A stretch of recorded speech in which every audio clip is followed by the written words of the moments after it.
Welcome all. Welcome to the session again. Now, today we are going to discuss about the MOSFET current voltage relationship. So, basically, in this, we are going to firstly see that what is the operation of a MOSFET, what are the different operating regions, and how the current flowing in the MOSFET is related with the voltages, which are the terminal voltages of the MOSFET. So here we will be deriving the level 1 model of the MOSFET, which is also known as a Shishman-Hodge model. So firstly, moving towards the current voltage relationship or the level 1 model, we should firstly understand that how many types of electric fields are generated into the MOSFET when we are applying some voltage to it. Now see, if uh, we we have a two terminals in a MOSFET from where we apply a voltage. One is the input terminal, which is known as a gate terminal. Another one is the drain terminal. And in general, for the easiness of the calculations or the derivations, we keep source and substrate at a same potential. And also we with as a reference terminal, we take them to a ground potential also. Now see, if the gate voltage applied, this is of a dominance, then it will generate a transverse electric field.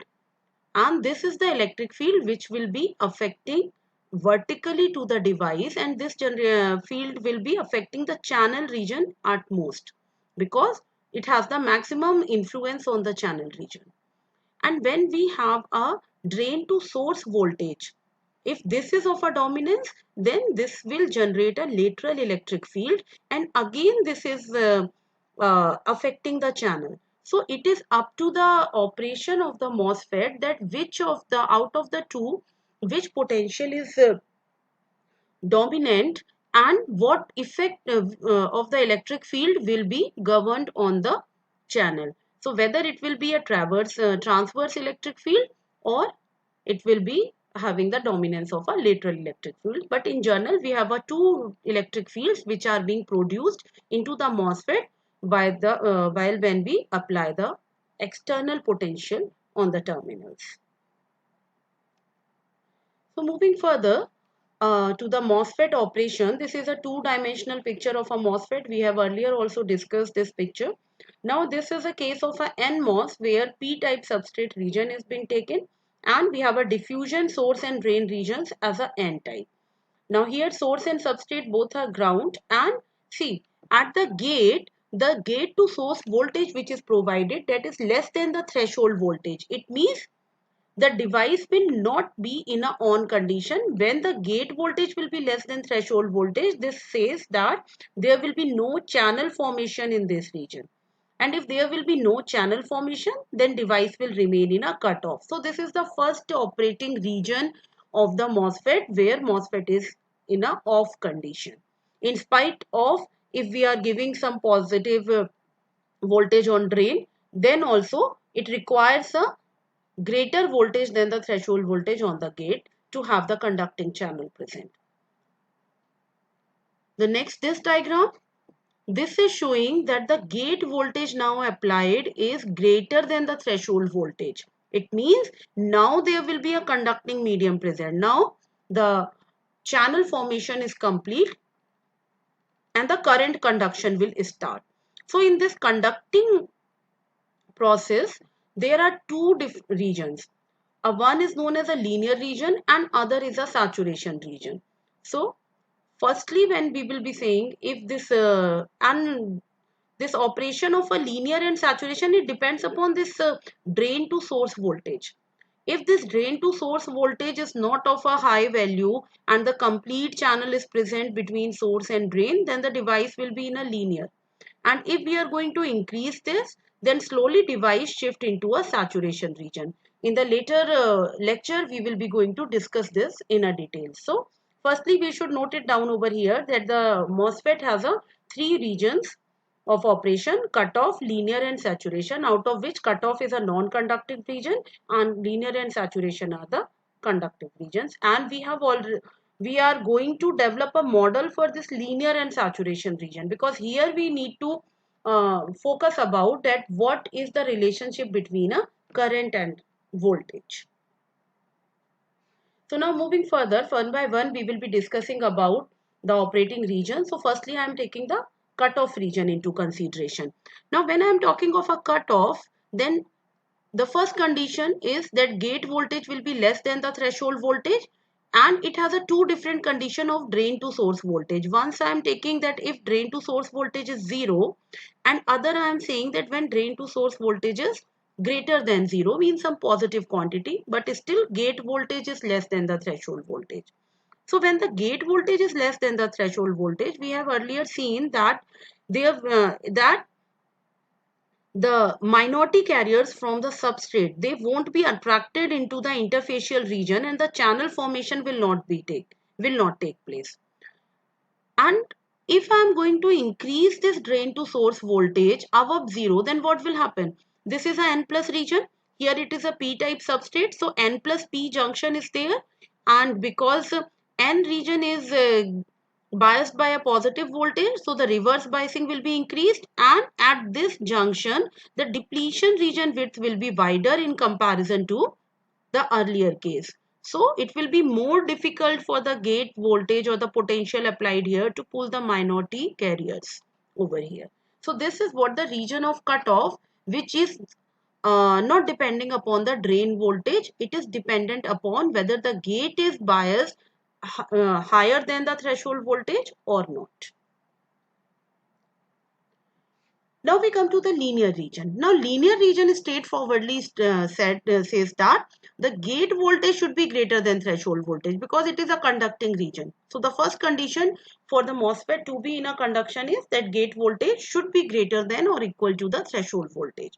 Again we are having VSB 0 because we are taking this for the as a reference terminal, the source, and to nullify the effect of substrate biasing, we are taking source and substrate at a same potential, so both are at a 0 or the ground potential. Now again we have a two cases over here. If Vg is greater than Vt, it means the channel is formed. See this green one, this is showing the channel. Now see, if we have a drain also connected to 0, means drain potential is also 0, then what will happen? The source and drain both will be at the same potential. So there will be a uniform channel formation across the interfacial region between source and drain. See, it is totally uniform. But as we are going to increase the drain voltage, then what will happen? The lateral electric field will also come into picture along with the transverse electric field. So now this is more reverse bias because it is now having a positive potential on it. So the depletion region under this will be widened. So less number of electrons will be accumulated towards the drain side, and it is a non-uniform channel formation into the channel region. So it is a some kind of a trapezoidal shape if we will be considering a 3D view. And but important to notice that a complete conducting medium is being present over here between source to drain. So the current conduction will take place, and it will follow a linear relationship here. Means a ohmic law, or we can say the ohmic region is it is also known as a ohmic region or the triode region, where there is a linear relationship between the drain voltage applied and the drain current. Now the third region of operation is the saturation region. Now saturation region is that region where again your gate voltage will be greater than threshold voltage. Suppose now I am fixing it. I fix it in the same fashion or at the same value earlier as it was for the linear case. But now what I am doing, I am taking here an increased drain to source voltage. Suppose now here I have taken some drain to source voltage, say, which is equal to some value VDS saturation. Means it has acquired some value. You can see it from here. VDS is increasing, but now it is coming to this point. This is that point where we say that now VDS is equal to VDS saturation. And this is a point where channel is having only a point contact with the drain. It means when we are going to increase it, the lateral or the horizontal electric field is increasing, and with the influence of this electric field, the carriers over here are less and only point contact is left. And other way we can understand it, that this N plus P junction between the drain and substrate this will be widened if we are increasing the positive voltage at the drain. So if this depletion region will be widened, then very less number of electrons will go here and collect to form a channel. And now if I am increasing it beyond the VDS, means now I am coming here in this region. When VDS is increased beyond the VDS saturation, then what will happen? Then again your channel gets shifted towards the source side. This we say that channel get depleted from the drain side, and this point, this is known as a pinch off point. This is, we also call it as a edge of the saturation region, means from here the saturation starts. And when this will break the contact from the drain region, it will be only the lateral electric field which will be more dominant, because this is not having a dominance now. This is not such a high voltage in comparison to the drain to source voltage. And because of the high electric field, your carriers will be pulled from source to drain. The electrons will get transferred from source to drain, and current will remain flowing, but now it will be a saturation current which will saturate at its maximum level. So this is how the device works in a saturation region. Now further we will be seeing that how we derive the model, the level 1 or the Sichmann-Horst model for this linear and saturation region. Means in the model what we are going to do, we are going to derive the equation, the current equation in terms of the voltages applied. And before the derivation starts, firstly we should also see that how the transfer and the output characteristic of the MOSFET will be. From the starting of this lecture, we were considering the NMOS transistors. So the curves which are drawn over here, these are for the NMOS. Transfer characteristic means the characteristic drawn between the input voltage and the output current. And drain characteristic or output characteristic, it means the curve drawn between the drain voltage and the output current, means output voltage and output current. So when I see the transfer characteristic, so when the VGS is less than VT, if this is the region, there is no current present because device is in a cutoff region. And when we have VGS greater than or equal to VT, then there is a abrupt or the abrupt change or a sudden change in a current, and current rises. And this rise in current, you can see it, you can also justify it from the output characteristic. Like this is drawn between VDS and IDS. When we are increasing the VDS initially before the pinch off point, it will follow the linear relationship which is known as the ohmic region also, because it is following the Ohm's law. Once it will acquire the pinch off point, means once the VDS become equal to VDS saturation, then the current saturates. Now the effect on the saturation level or the current level at the saturation, this will depend upon the VGS.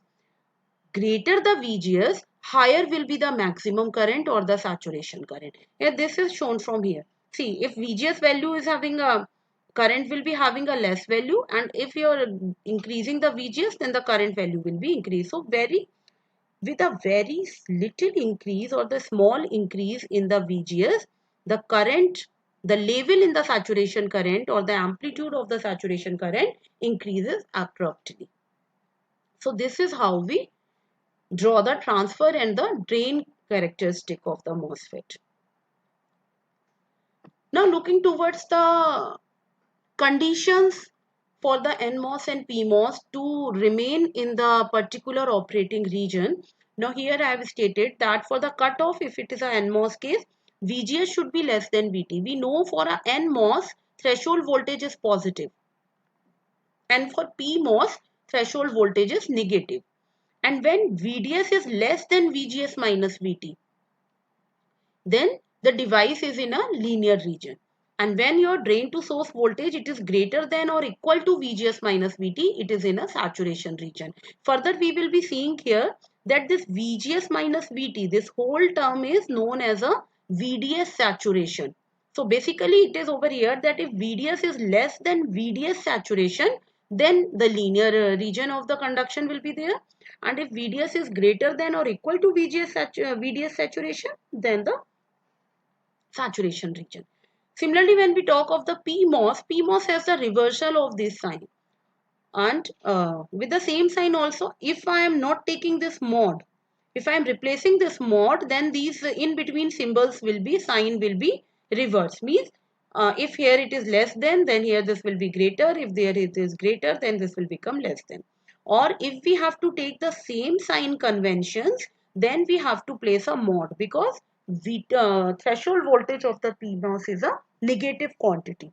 So if I am placing the mod across the VT, then the equations will be same, but the terminal voltages will get different. Now why so? Because in the PMOS, current flows from source to gate. Source is at a, sorry, current flows from source to drain, and source is at a higher potential in a PMOS with respect to drain. So the first terminal taken over here will be source, and next will be the drain or the gate terminal. So now further we will start with the derivation of the linear current and the saturation current.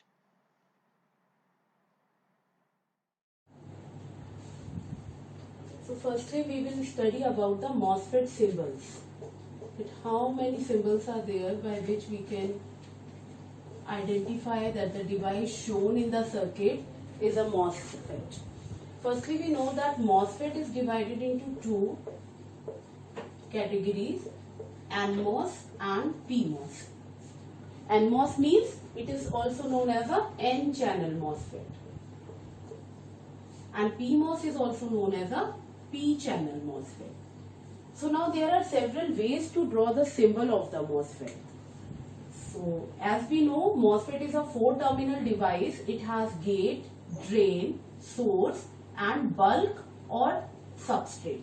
So the symbol characterizes these 4 terminals. It also, for the easiness, it also has a 3-terminal symbol too. So now one by one we will see that what will be the symbols for NMOS and PMOS. Firstly I will show you for NMOS, and then we will look for the PMOS. So the symbol of the MOSFET is shown like this. It's a gate, drain, source. Either side can be drain or source. The drain and source is interchangeable up till the time when we are not applying any voltage to them. As soon as we will apply the voltage, then they will be fixed. Fixed in a sense that in the NMOS, drain is always having a higher potential with respect to the source. Similarly, if we talk of a PMOS, drain is always being at a lower potential with respect to source. So now this is how we characterize this, and here we have a bulk. Now see this gap in between. This gap symbolizes the insulating layer. As we have seen in the MOS structure, that between the metal and the semiconductor we have a silicon dioxide or the insulating layer in between, and that's why the gate is not directly being in touch with the source or drain region or the bulk region. There is a gap between that. So this is how we draw the NMOS symbol. There is another way also to draw its symbol. For the easiness, this symbol is also being used, where we are not using the bulk, or we can say that the bulk is supposed to be connected with the source, or the VSB effect is considered to be 0. So that's why we don't show this. Another way to draw this symbol is with the direction of the current flow. It's like this. This arrow at the source side, it represents the direction of the current flow. In the NMOS, current flows from drain to source, and that's why the arrow is pointing towards the source. Now reverse to this, PMOS will be symbolized as this. This bubble over here shows the inverted operation with respect to the NMOS, because both are the complementary device. NMOS behaves just in an inverted way of PMOS, or we can say the PMOS is a complementary device of NMOS. So this bubble over here symbolizes that it is a PMOS, or even we can say as PMOS operates on a negative voltage because it has a negative threshold voltage. So this bubble stands over here. Now similarly, if I'll draw it with respect to the symbol,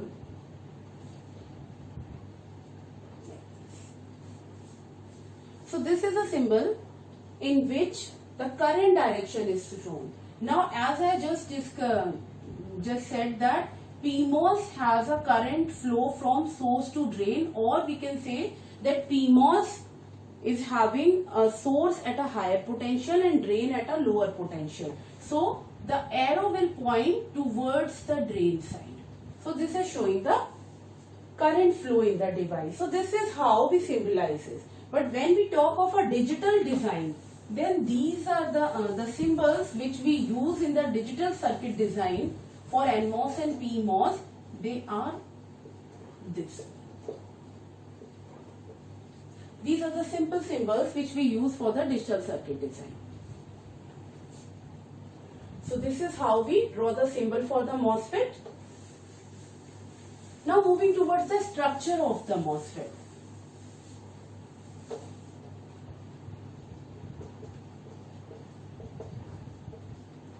When we draw the 2D structure of a MOSFET, it seems like this.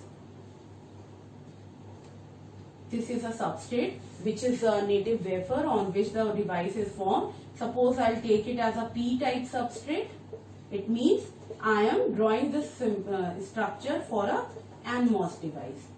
Two diffusion areas will be here, which will be N plus type. These diffusion areas will represent the source and drain region of the MOSFET. So this is a metal contact over here. This is suppose source. This side is drain. In between source and drain, we have a conducting channel being formed, which is given by L, means the gap or the distance between the source and drain. And above this we have a SiO2 layer, which is an insulating layer, and a metal gate. This is a metal gate. And here this is a bulk terminal. So this is how the structure, the 2D structure of a MOSFET seems to be. If we have to draw it for the PMOS, then this P substrate will be replaced by a N type of substrate or a N type silicon. These diffusion areas, rather than writing it here N plus, we will be depicting it by the P plus. Then this that structure will be well known for the PMOS structure. So now the structure and the symbol is clear to us. Now in the next we will be moving towards the current voltage model of the MOSFET. This current voltage model is basically the relationship between the current and voltage of the MOSFET, by which we will ensure that what actually is the input and output characteristic of the MOSFET and on which parameters that output characteristic depends upon. Now before moving to that, we must see over here that if we talk of a NMOS, suppose.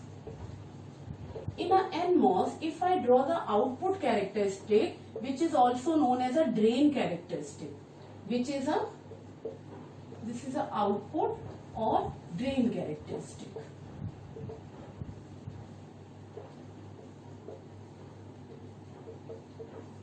Why drain characteristics? Because we are drawing drain to source voltage, or I can say we are drawing drain current with respect to drain to source voltage.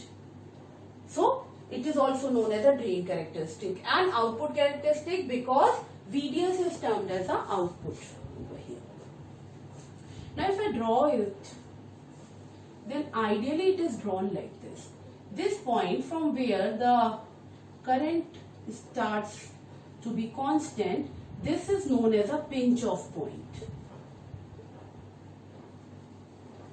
This is a pinch off point. At this point, the voltage which the device will acquire is VDS saturation. Means this is that minimum voltage, that minimum drain to source voltage from where the saturation in the device will start. So up till here it's a linear region. This is a linear region and this is a saturation region.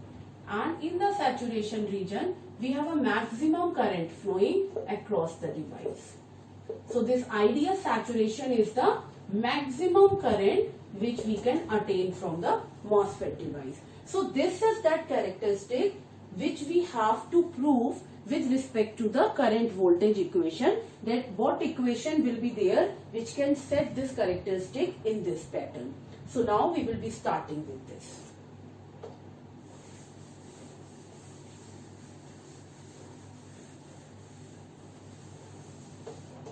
Now this current voltage model of a MOSFET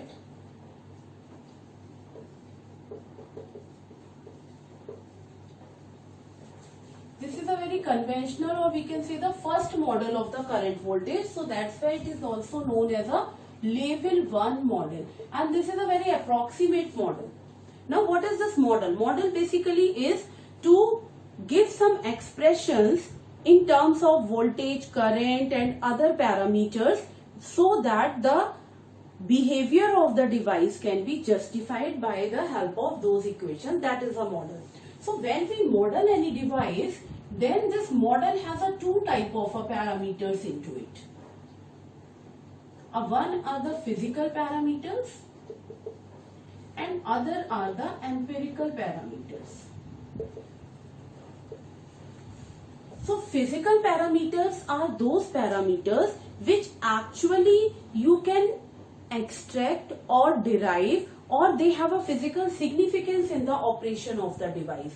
Like if I talk in the terms of MOSFET, we have IDS, we have VDS, we have VGS, threshold voltage, VT, there is a mobility, mu n or mu p depending upon n channel or p channel, we have the W width of the channel, we have L which is length of the channel, then C oxide and so on and so forth. So these are some list of parameters which actually exist by the dimension or by the fabrication of the parameter or by the working of the parameter.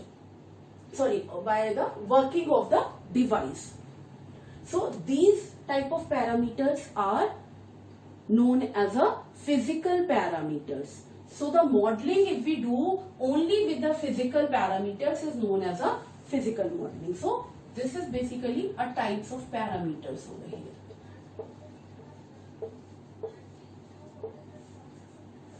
Now when we talk of the empirical parameters means they don't have any exact mathematical calculation or derivation. They don't have any exact dimension into the device, but the device, the smooth operation of the device towards moving or tending towards its ideal characteristic, for the sake of that we add on some parameters into the current voltage or the equations or expressions of the device modeling, and these parameters are extracted from the number of experiments done in various environments, in various setups. Like when we will be talking of, say, if we talk of PN junction diode, then the equation stands for PN junction. It has a term e to the power kt by eta kt. Q by eta kt. So that eta over here is the empirical parameter in the diode. It does not have any actual physical significance. It does not have any formula of it. It cannot be derived or calculated, but it is on the basis of several sets of experiment performed, and from there it comes that if we propose any parameter in such way that it will give a more perfect operation of or the characteristic of the device, then it is put it into the equation. Similarly, when we talk of the MOSFET, then the empirical parameter comes directly into the first level. In the first level means the initial or the very basic model of the MOSFET, it too have a empirical parameter into it. And now if we talk of the model, just like we are going to discuss about the level 1 modeling. Level 1 is the very basic model, a conventional model which we say, which is very easy to derive by pen and paper, and it have nearly 7 to 8 parameters on which it is depending upon, and it can be calculated. But nowadays we are using level 54 and above. And these are those models, like this is the level is given on the complexity, by the increasing complexity. Increasing complexity means the more accurate result, the more number of parameters, more empirical, more physical parameters are included into the equation of the device.